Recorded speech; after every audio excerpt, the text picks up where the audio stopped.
Praise lord. Scripture time అనేటువంటి ప్రోగ్రామ్కు మరొకసారి మీకు స్వాగతం తెలియజేస్తున్నాను. స్క్రిప్చర్ టైమ్ అనేటువంటి ప్రోగ్రాం ద్వారా దేవుని వాక్యం నుంచి అనేక కొన్ని విషయాలు నేర్చుకోవడానికి దేవుడు కృప చూపిస్తున్నాడు. లేవియా కాండంలో నుంచి కొన్ని విషయాలు మనం నేర్చుకుంటున్నాము. లేవియా కాండం చాలామంది చాలా బోరింగ్గా ఫీల్ అయ్యేటువంటి ఒక సబ్జెక్ట్, ఒక బుక్ మనకు అనిపిస్తుంది. కానీ దాన్ని ఇంట్రెస్టింగ్గా మీకు నేర్పించాలనే ఉద్దేశంతో మరి అందులోని విషయాలను మీకు బోధించడానికి దేవుడు కృప చూపిస్తున్నాడు. మరి లేవియా కాండం నేర్చుకుంటున్నప్పుడు లేవియా కాండంలోని ప్రతి విషయం కూడా మన కొరకు దేవుడు నిర్దేశించి ఉంచినటువంటి ఆయన రక్షణ గురించిన ప్రణాళిక మనకు అర్థమవుతుంది.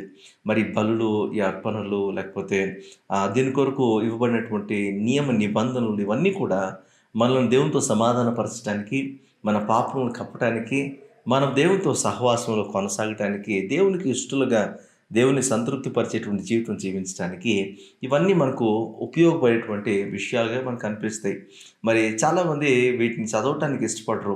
కానీ దీన్ని ఇంట్రెస్టింగ్గా మీకు తెలియజేయడాన్ని బట్టి ప్రతి విషయంలోనూ కూడా మరి దేవుని యొక్క హృదయాన్ని మనం గ్రహించగలిగితే, దేవుని వాక్యంలోని ప్రతి మాటను మనము అర్థవంతంగా నేర్చుకోగలిగితే, ప్రభు నిజంగా మనం ప్రేమిస్తున్నవాడుగా తన హృదయాన్ని మనకు తెలియజేస్తుండగా దేవుని వాక్యాన్ని నేర్చుకుంటున్న మనము ఆయన్ను వెంబడించడానికి, ఆయన అనుసరించి ఆయన సంతోషపెట్టే జీవితం జీవించడానికి దేవుని వాక్యాన్ని మనం విభజించి నేర్చుకోవడం చాలా ప్రాముఖ్యంగా అవసరం. లేవియా కాండం ద్వారా మరి చాలా విషయాలు నేర్చుకుంటున్నాము. గడిచిన ఎపిసోడ్లో 16th చాప్టర్ 16వ అధ్యాయం నుంచి చాలా విషయాలు మీతో మాట్లాడాను.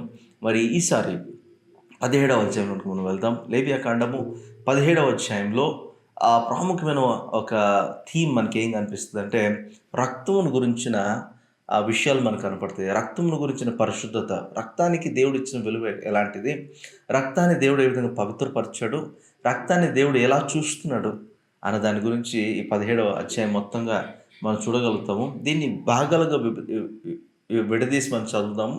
మరి ఒక్కొక్క విషయాన్ని మీకు బోధిస్తున్నప్పుడు ప్రాముఖ్యంగా అందులోని విషయాన్ని అర్థం చేసుకొని ప్రభువులో మీరు బలపరచబడాలని మీకు మనం చేస్తున్నాను. 17వ అధ్యాయం లేవియా కాండము 17వ అధ్యాయము మొదటి 4 వచనాలు మనం చదువుకొని ముందుకెళ్దాం. మరియు యెహోవా మోషేకి ఇలాగు సెలవిచ్చెను, నీవు అహరోనుతోనూ అతని కుమారులతోనూ ఇజ్రాయేలందరితోనూ ఇలాగు చెప్పుము, ఇది యెహోవా ఆజ్ఞాపించిన మాట.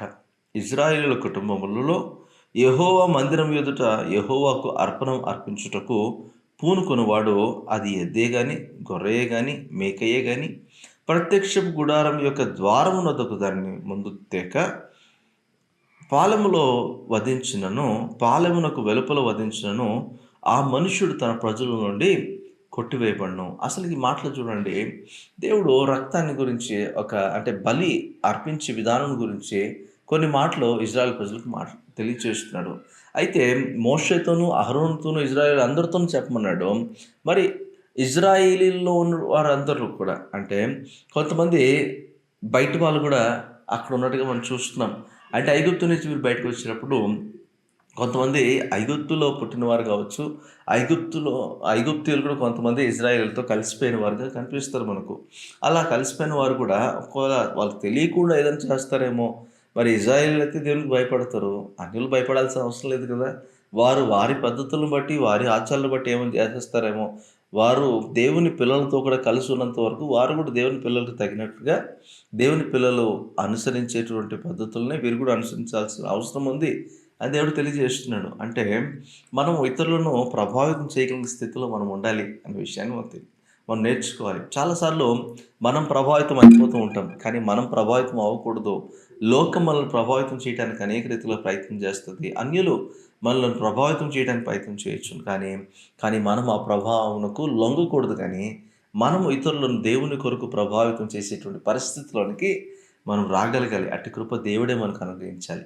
మరి అందుకొరకు రోషముగా, ధైర్యముగా ప్రభు కొరకు యథార్థంగా నిలబడగలిగిన కృప కూడా దేవుడు మనకి ఇవ్వడం చాలా ప్రాముఖ్యంగా అవసరం. ఈరోజు కొన్ని విషయాలు లేవియా కాండం 17వ అధ్యాయంలో మొదటి 4 వచనాలు మనం చదివినప్పుడు అక్కడ మనకు కనపడుతుంది, దేవుడు ఒక సిస్టమ్ని వరకు ఇవ్వాలని, ఒక వ్యవస్థను దేవుడు వారికి ఇవ్వాలని కోరుకుంటున్నాడు. ఎందుకంటే ఇప్పుడు ఇజ్రాయెల్ ప్రజలు ఐగుప్తులో జీవించిన వారు. ఇప్పుడు వారు వెళ్తున్నది కనాను దేశానికి. అక్కడ కనాను దేశంలో రకరకాల తెగల వారు, రకరకాల ప్రజలు అక్కడ నివసిస్తున్నారు. మరి అక్కడ ఉన్నటువంటి ప్రజలు, అక్కడ నైబరింగ్ కంట్రీస్, ఆ చుట్టుపక్కల ఉన్నటువంటి ప్రాంతాల్లో ఉన్నటువంటి ప్రజలు వాళ్ళ యొక్క వాళ్ళ వ్యవస్థలు డిఫరెంట్‌గా ఉన్నాయి. లేకపోతే వారు విభిన్న రీతులుగా వారి వారి దేవతలకు వారు బలులు అర్పించేటువంటి పరిస్థితి మనకు కనపడుతూ ఉంది. అయితే దేవుడు ముందుగానే వారక్కడికెళ్ళిన తర్వాత ఎక్కడ ఇన్‌ఫ్లూయెన్స్ అయిపోతారో, మరి లోకస్తులు గదా చేస్తున్నట్లుగా మరి మనం గూడా ఎక్కడ చేసేద్దామని వాళ్ళు ఆలోచిస్తారో అని దేవుడు ముందుగానే తన ప్రజలకు నిర్దేశిస్తున్నట్టుగా మనం చూస్తాం. ఇది యెహోవా ఆజ్ఞ అని దేవుడు అక్కడ తెలియజేస్తున్నట్టుగా చూస్తున్నాం మోషేతో. అంటే దేవుడు కొన్ని ఆజ్ఞల రూపంలో కొన్ని ఇచ్చాడు. ఎందుకంటే వాటిని తూచా తప్పకుండా వారు పాటించాలండి. ఒక మాట దేవుని మాట అని చెప్తే మేబీ వాళ్ళు కొంచెం ఆలోచిస్తారేమో, అది చేయొచ్చా? చేయకూడదా? సర్లే చేస్తే ఏమవుతదిలే అని ఎక్కడ వారు ఆలోచిస్తారో అని దేవుడు వారికి చాలా స్పష్టంగా ఆజ్ఞ ఇది మీరు పాటించాల్సిందే అని చెప్తున్నాడు. ఏంటి పాటించాలి అనంటే బలి అర్పణలు తీసుకొనొచ్చేటప్పుడు ప్రాముఖ్యంగా ఎద్దునే గాని, ఒక మేకనే గాని, ఒక గొర్రెనే గాని, ఒక పొట్టేలునే గాని వారు వధించడానికి వారు దేవునికి అర్పణగా ఒక బలి అర్పణగా తీసుకొనొస్తే వాళ్ళు ఎక్కడ పడితే అక్కడ దాన్ని ఇవ్వకూడదు బలి అని చూస్తున్నాం. దేవుడు చాలా స్పష్టంగా చెప్పాడు ఈ మాట. ఇది ఒక ఆజ్ఞగా చెప్పాడు. మీరు పాలెంలో గాని, పాలెం వెలుపల గాని మీరు ఎక్కడ కూడా బలి అర్పణ కొరకు మీరు పశువులను వధించొద్దు. మీరు వధించాల్సింది ఎక్కడనంటే, మీరు ప్రత్యక్ష గుడారంలోనికి రావాలి. అక్కడ మీరు ఒక యాజకుని సహాయం తీసుకొని, అక్కడ మీరు ప్రత్యక్ష గుడారం యొక్క ఎంట్రన్స్‌లో మరి ముందు భాగాన అక్కడ ఉన్నటువంటి బలిపీఠం ఎదుట వాళ్ళు అక్కడ అర్పణ అర్పించాల్సిన అవసరం ఉంటది. ఇక్కడ కాకుండా వేరే బయట ఎక్కడన్నా నేను వధించుకున్నాను అనంటే అది తప్పవుతది. అది దేవుని దృష్టిలో పాపమవుతది. అలా ఎవడైనా పాపం చేస్తే ఒక నిస్సహాయమైనటువంటి ఒక ఆహ్, బలి పశువుగా మార్చబడినటువంటి ఒక పశువుని చంపిన ఒక పాపము అతని మీద పడతది అని చూస్తున్నాము. ఎందుకంటే రక్తము చిందించబడతది. రక్తము ఒలికించబడతది. మరి ఒక ఇన్నోసెంట్ బ్లడ్ అక్కడ మనము చిందించబడడం చూస్తున్నాం. అమాయకత్వపు ఒక రక్తం అక్కడ చిందించబడడం చూస్తున్నాం. దేవుడు ఆ రక్తం ఆ విధంగా చిందించబడ్డాన్ని దేవుడు ఇష్టపడేవాడుగా లేడు. దాన్ని ఆయన చాలా పెద్ద తప్పుగా పరిగణిస్తాడని చూస్తున్నాం. అయితే ఇక్కడ మనకు ఒకటి ఆలోచించొచ్చు. అయితే ఎక్కడైనా అది అమాయకపు జీవే కదా! అదెందుకు చనిపోవాలి? మరి దేవుని సముఖంలో చనిపోతే ఏంటి? బయట చనిపోతే ఏంటి? అక్కడ చంపితే ఏంటి? ఇక్కడ చంపితే ఏంటి? అని మనం ఆలోచన చేయొచ్చు. కానీ ఇక్కడ చూడండి ఆలోచన చేయండి. పాలెము వెలుపల లేకపోతే పాలెములో అంటే ఇజ్రాయెల్ ప్రజలు నివసిస్తున్నటువంటి ప్రాంతంలో కావచ్చు, లేకపోతే క్యాంప్ బయట కావచ్చు, వారు వధించినప్పుడు వారు దాన్ని తినడానికి వధిస్తున్నారా? లేకపోతే దేవునికి అర్పితమైనట్టుగా వధిస్తున్నారా? అనేది ఆలోచన చేయాలి. అయితే ఒకవేళ తినడానికి అనుకోండి, తినడానికి చేసినా గూడా కొన్ని అర్పణల కొరకు ఇవ్వబడినట్టు అప్పుడు అర్పణ అని దాన్ని పిలవరు. తినడానికి చేస్తున్నారనుకోండి, అక్కడ కూడా ఒక జీవాన్ని చంపుతున్నారు, దాని రక్తాన్ని చిందిస్తున్నారు. దాని విషయంలో కూడా కొన్ని నియమ నిబంధనలు ఇవ్వబడ్డాయి. మనుషులు నాన్ వెజ్ తినడానికి అవకాశం ఇవ్వబడింది. కానీ, వారు దాని విషయంలో కొంచెం జాగ్రత్త వహించి, ఆ రక్తమును తీసేసి తినాల్సిన అవసరం ఉంటది.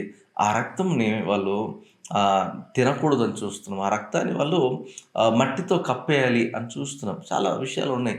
ఈ అధ్యాయం అంతా మీరు చదివితే మీకు విషయాలన్నీ అర్థమవుతాయి.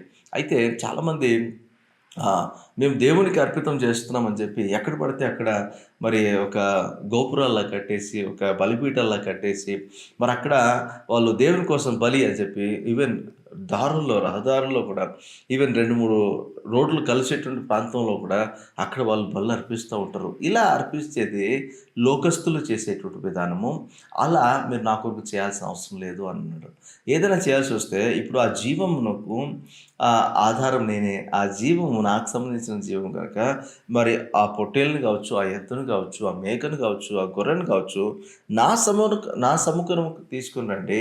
నా సన్నిధిలో నా సముఖము ఎదుట మీరు దాని విషయంలో మీరు చేసేటువంటి బలి అప్పుడు ఆ రక్తము ఒలికించడాన్ని బట్టి, ఆ జీవి చనిపోవడాన్ని బట్టి మీకు పాపక్షమాపణనిస్తాను. మీ పాపాలకు ఒక ప్రాయశ్చిత్తంగా దాన్ని నేను చూస్తాను. మరి మీ పాపాలు కడిగివేయటానికి, మిమ్మల్ని పరిహరించటానికి మరి నేను దాన్ని చూస్తాను. విమోచించటానికి దాన్ని మీరు అర్పించారని నేను అనుకుంటాను. మీ పాపాలు కప్పపడడానికి అది అర్పించారని నేను అనుకుంటాను అని దేవుడు చెప్తున్నాడు. అంతేగాని ఇప్పుడు దేవుడు రక్తం కోరే దేవుడు కాదు. ఆయన ఇక్కడ ఒక సబ్స్టిట్యూషన్ దేవుడు కోరుకుంటున్నాడు అక్కడ. మరి ఒక మనిషి రక్తం చిందించబడాలి. కానీ మనిషిని చంపేటువంటి అఘాయిత్యం దేవుడు చేయట్లేదు. ఒక జీవిని తీసుకురమ్మన్నాడు. ఆ జీవి మీద చేయి పెట్టి వారి పాపాలు ఒప్పుకోమన్నాడు. దాని కొరకు వారి పక్షాన మరి ఆ జీవిని దేవుని సన్నిధిలో చంపి దేవుని బలిపీఠం మీద రక్తాన్ని ఒలికించి ఆ రక్తం ద్వారా వచ్చేటువంటి ఆ సువాసన అది దేవునికి ఇష్టమైనట్టుగా అనిపిస్తుంది. అప్పుడు దేవుడు వారి విషయంలో వారి పాపమును క్షమించిన వాడిగా ఉన్నాడు అని మనం చూస్తున్నాం. ఇలా దేవుడు కొన్ని నిబంధనలు మరి ఇజ్రాయెల్ ప్రజలకు రాసి ఉంచాడు. ఎవరైతే సరే దేవుని మందసం అంటే దేవుని ప్రత్యక్ష గుడారం ఉన్నటువంటి ప్రాంతంలో కాకుండా, ఆ ప్రత్యక్ష గుడారం ఉన్నటువంటి క్యాంపులో కాకుండా వేరే ఎక్కడైనా అర్పిస్తూ నేను దేవునికి అర్పిస్తున్నానని చెప్తే మాత్రం అది ఖచ్చితంగా శిక్షకు పాత్రలు అవుతారు. అంత మాత్రం కాదు, వాళ్ళు ఇజ్రాయేలు వంశంలో నుంచి వారు వెలివేయబడతారు అని దేవుడు చాలా స్పష్టంగా అక్కడ తెలియజేస్తున్నాడు. ఇక్కడ కొన్ని మాటలు నేర్చుకోవాలి. ఏంటంటే లోకస్తులు ఆ విధంగా చేస్తారు. లోకస్తులు ఏం చేస్తారంటే ఎత్తైన స్థలాల్లో మరి బలిపీఠాలు కడతారు, ఎత్తైన చోట్ల బలిపీఠాలు కడతారు. ఎక్కడ మనుషులు గుమిగూడతారో అక్కడ బలిపీఠాలు కట్టేసి, బలిపీఠాలు కట్టకుండా కొన్ని కొన్ని చోట్ల వారు రోడ్లలోనే రహదారుల్లోనే వారు వధిస్తూ ఉంటారు. అలా వధించడాన్ని బట్టి కర్కశంగా వారు చేస్తున్నటువంటి ఆ క్రియ దేవుడు అమానుషంగా భావిస్తున్నాడు. దేవుడు ఆ విధంగా ఒలికించబడిన రక్తాన్ని బట్టి దేవుడు వారి మీదకి ఆ శిక్షను తీసుకొని వస్తాడు అని దేవుడు తెలియజేస్తున్నాడు. అంత మాత్రం కాదు, వారిని అక్కడి నుంచి వెలివేస్తాడంట. వారు ఇజ్రాయేల్ గోత్రంలో ఉండకుండా, ఇజ్రాయేల్ వంశపు వారితో ఉండకుండా వారిని వెలివేస్తాడంట దేవుడు. వారిని శిక్షిస్తాను అని చెప్పాడు దేవుడు. ఇక్కడ ఏమర్థమవుతుంది మనకంటే లోకస్తులు అలా చేస్తారు, మనం అలా చేయడానికి వీల్లేదు. మీరు ఎప్పుడైనా బలి అర్పించేటప్పుడు అయితే ఇప్పుడు మనం కొత్త నిబంధనలు ఉన్నాం కదా, మనకు బలులు అవసరం అంటే మనకు బలులు అవసరం లేదు, ఓకే. కానీ వాళ్ళు దేవుని పిల్లలుగా దేవుని చేత విమోచించబడేటువంటి పరిస్థితుల్లో వారి పాపములకు ప్రాయశ్చిత్తం కలుగు రీతిలో వారు దేవుని సన్నిధికి వచ్చి క్షమాపణ అడగడానికి వారు బలిని తీసుకుని వస్తే దేవుని సన్నిధికి ఆ బలిని తీసుకొని రావాలి. ఒక బలిపశువుని జీవంతో కూడా అక్కడ తీసుకొచ్చి బలిపీఠం ఎదుట దాన్ని చంపి అక్కడ వారు దానికి ఆ బలిని దేవునికి అర్పించాల్సిన అవసరం ఉంది. బయట ఎక్కడో చేస్తే వారు లోకాన్ని అనుసరించి జీవిస్తున్నారని అర్థం. ఐగుప్తులో వీరు ఉన్నారు, ఐగుప్తులో కూడా అలాంటి పరిస్థితులే కనపడ్డాయి. వారు ఎక్కడ పడితే అక్కడ మరి బలులు ఇచ్చేవారు. కానీ కనాను దేశానికి వెళ్తున్నారు, అక్కడ కూడా విపరీతమైనటువంటి ఒక పోకడలు మనకు కనపడతాయి. అక్కడ కూడా కనాను దేశానికి వెళ్ళిన తర్వాత కూడా వీరు ఒక సిస్టమ్ వీరికి ముందుగానే అలవాటు చేస్తే అక్కడికి వెళ్ళిన తర్వాత వీరు దేవుని కొరకు రోషంగా నిలబడతారనేది దేవునికి ఉద్దేశం కనపడుతుంది. ఈరోజు దేవుని వాక్యం మనకు ఎలా జీవించాలో నేర్పిస్తుంది. నేను బలుల గురించి నేను మీతో మాట్లాడట్లేదు, ఎందుకంటే మనం ఇప్పుడు బలి చెల్లించాల్సిన అవసరం లేదు. యేసుక్రీస్తు ప్రభువు ఒక్కసారే మన కొరకు ప్రాయశ్చిత్త బలిగా, పాపపరిహారత బలిగా, ఆయన దహన బలిగా అర్పించబడ్డాడు. ఇక మనం ఎటువంటి ప్రాయశ్చిత్తం చేయాల్సిన అవసరం లేదు, మనం ఎటువంటి బలి తీసుకురావాల్సిన అవసరం ఎంత మాత్రం కూడా లేదు. కానీ ఎప్పుడైతే యేసుక్రీస్తు ప్రభు మన కొరకు అర్పించబడ్డాడో మనం ఏం చేయాల్సిన అవసరం లేదు. కానీ దేవుని మాట వలన మనం జీవించడం ప్రారంభించాలి. దేవుని పద్ధతిని అనుసరించి జీవించడం నేర్చుకోవాలి. లోకస్తులు అనుసరించే పద్ధతులను బట్టి మనం జీవించకూడదు. ఈ లోకం ఎలా జీవిస్తుందో, ఈ లోకంలో ఉన్నటువంటి పద్ధతులను, ఆచారాలను మనము పాటించాల్సిన అవసరం లేదు. అట్లాగనే నేను మీకు ఈ విషయం కూడా క్లియర్ చేయాలి. మరి మనము ఉన్నటువంటి ప్రాంతంలో మనకు లా ఆఫ్ ద ల్యాండ్ అని ఉంటుంది. అంటే మనం ఉన్న ప్రాంతంలో, మనం ఉన్న దేశంలో అక్కడ చట్టాన్ని మనం గౌరవించద్దు అంటే ఖచ్చితంగా గౌరవించాలి, గౌరవించకూడదని కాదు. కానీ ఒక రిలీజియస్గా మత సంబంధమైనటువంటి మతపరమైనటువంటి విషయాల్లో జోక్యం చేసుకోకుండా ప్రతి దేశం యొక్క రాజ్యాంగము వారికి ఒక స్వాతంత్రాన్ని, స్వేచ్ఛనిచ్చింది. అందుకే సెక్యులర్ అంటారు. అవునే, ఆ సెక్యులర్ అన్నప్పుడు మరి ఏ ఏ మతానికి సంబంధించిన వారు వారి పద్ధతులను, వారి ఆచారాలను వారు పాటించవచ్చు. మరి మిగతా వాళ్ళు ఆ పద్ధతులను రుద్దటానికి వీలు లేదు అని దేశంలోని ప్రతి కాన్స్టిట్యూషన్, ప్రతి సంవిధానం అవి చెప్తుంది. మరి రాజ్యాంగం అది చెప్తుంది కనుక మనం వాటి విషయంలో ఆలోచించాల్సిన అవసరం లేదు. అయితే వాటిని అవలంబించాల్సిన అవసరం కూడా పని లేదు. మనం ఎక్కడ ఉన్నా మనం గౌరవిస్తాం, కానీ వాటిని ఆచరించాల్సిన అవసరం లేదు అని మనం ఆలోచన చేయాలి. ఇక్కడ దేవుడు చెప్తున్న మాట ఏంటంటే, మీరు ఎక్కడ ఉన్నా కూడా దేవుని పద్ధతిని, దేవుని హృదయాన్ని దేవుని వాక్యం ద్వారా తెలుసుకొని లోక మర్యాద చొప్పున నడుచుకొనక, లోకము చేసేటువంటి ఆ వ్యవస్థను బట్టి మీరు నడుచుకోకుండా, లోకమును బట్టి ప్రభావితం అవ్వకుండా మీరు జాగ్రత్త వహించండి అని చెప్తున్నాడు దేవుడు. చాలా చూడండి, ఇజ్రాయెల్ ప్రజల్లో కూడా ఇప్పుడు కొంతమంది అన్యులైన వారు ఉన్నారంట. ఇప్పుడు అన్యులైన వారు వారి యొక్క రిలీజియస్ కస్టమ్స్‌ని బట్టి వారేం చేస్తారు, ఇజ్రాయెల్ ప్రజలను ప్రభావితం చేయడానికి ప్రయత్నం చేస్తారు. కానీ ఇజ్రాయెల్ ప్రజలు ప్రభావితం అవ్వకూడదు. ఇజ్రాయెల్ ప్రజలు ఇతరులను ప్రభావితం చేయగలగాలి దేవుని కొరకు. ఇజ్రాయెల్ ప్రజలు దేవుని కొరకు ఇతరులను ఆకర్షించగలగాలి గానీ, వీళ్ళు ఆకర్షితులైపోకూడదు. లోకమునకు మనం ఒప్పుగా ఉండాలి. లోకమునకు వెలుగుగా ఉండాలి. వ్యత్యాసమైన ప్రజలుగా మనం కనపడాలి. దేవుని సేవిస్తున్న వారుగా, అనేకులను దేవునికి నడిపించే వారుగా మనం ఉండాలి. కానీ లోకంతో మనము మమేకమైపోయి, లోకంతో మనం రాజీ పడిపోయి, మన లోకంలోని పద్ధతులను మనం తీసుకొనొచ్చి, మనం ఆరాధించే విషయంలో కావచ్చు, బలి అర్పణ అర్పించే విషయంలో కావచ్చు, లేకపోతే దేవుని సేవించే విషయంలో కావచ్చు, దేవుని సంతోషపెట్టే విషయంలో కావచ్చు, అవేవి పనికిరావని చూస్తాం. ఒకవేళ దేవుడు రక్తానికి ఇచ్చిన విలువను చూసినప్పుడు, ఆ రక్తం ఒలికించబడితే మరి దేవార్పితమని నేను చెప్పినంత మాత్రాన దేవార్పితం అయిపోదు. దేవుని సన్నిధికి తీసుకొచ్చేస్తేనే అది దేవార్పితం. మరి నేను ఎక్కడైనా బయట చేస్తున్నాను అనుకోండి, మరి లోక మర్యాదను అనుసరించి, లోక ఆహ్, పద్ధతులను అనుసరించి నేను ప్రవర్తిస్తున్నాను అనుకోండి, అది నేను చిందిస్తున్న రక్తము. రక్తంలో జీవం ఉంటది.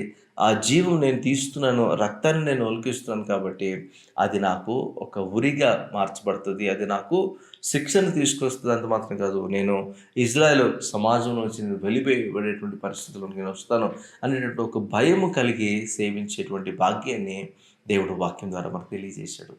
ఈరోజు ఈ విషయాలు అర్థం చేసుకుంటున్నాం మనము. దేవుని పద్ధతి ఏంటి? దేవుని హృదయం ఏంటి? దేవుని మాట మనకేం చెప్పింది? ఈ లోకం ఎలా జీవిస్తది? ఈ లోకం ఎలా ప్రవర్తిస్తది? ఈ లోకం ఎలా తన వ్యవస్థ కలిగి ఉంది? లోకంలో యొక్క మర్యాదను, లోకం యొక్క వ్యవస్థను మనం పాటించాల్సిన అవసరం లేదు. దేవుడు మనకిచ్చిన మాటను బట్టి, దేవుడు కోరుకున్న విధంగా, దేవుని సంతోషపెట్టే విధంగా మనం జీవించగలిగితే అదే మనం ఆయనకి ఇవ్వగలిగినటువంటి గౌరవం, అదే మనం ఆయనకి ఇవ్వగలిగినటువంటి ఒక అర్పణ. ఆ అర్పణను బట్టి దేవుడు సంతోషిస్తాడు. ఇంకా చాలా అనేకమైన విషయాలు 17వ అధ్యాయంలో మనకు కనిపిస్తాయి. లేవియకాండం 17వ అధ్యాయం అంతా కూడా రక్తము గురించి, ఒక జీవి యొక్క రక్తం గురించి, దాని విలువను గురించి, దాని ప్రతిష్ఠితమైనటువంటి ఒక విలువను తెలిపేటువంటి అధ్యాయంగా మనకు కనపడుతుంది. డూస్ అండ్ డోంట్స్ చాలా విషయాలు మనకు కనపడతాయి. ఇప్పటికి ఈ ఎపిసోడ్‌లో చాలు. నెక్స్ట్ ఎపిసోడ్‌లో నేను కలిసినప్పుడు మీరు కూడా చదవండి 17వ అధ్యాయము. చాలా విషయాలు నేర్చుకోవచ్చు. మరి ఇంకొన్ని విషయాలు మీకు జాగ్రత్తగా మరి నేర్పించడానికి ప్రయత్నం చేస్తాను. అంతవరకు దేవుని కృప మీకు తోడై ఉండి నడిపించును గాక. Thank you so much. God bless you.